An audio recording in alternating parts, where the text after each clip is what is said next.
Welcome to another 1-minute waffle, this time on the Bloemendal Waterlily Malbec 2017.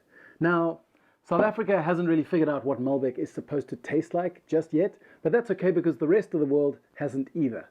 Malbec comes from France, but the French don't bother drinking it very much on its own anyway.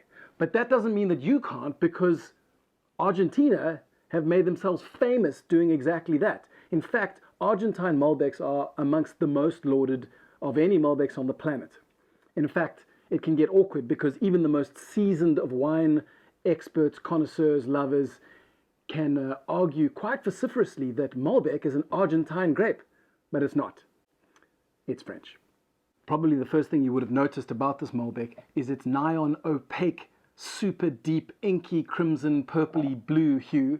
The reason for this is because Malbec has very small berries with very thick skins and loads of color pigments in the skins. In fact, its dense color is one of the telltale signs of a Malbec if you're ever in a sneaky blind tasting. And what I love most about Malbec is that the palate completely delivers on the promises that the color gives you.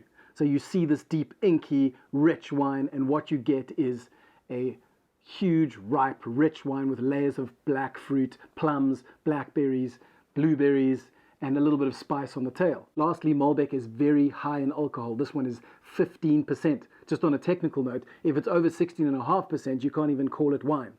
Now, sometimes those very high alcohol levels can leave you a feeling of alcoholic burn at the back of the throat, which is obviously not ideal. But if you squint a little, especially on this particular wine, that alcoholic burn can come across as a beautiful sort of white pepper spice, which is quite lovely.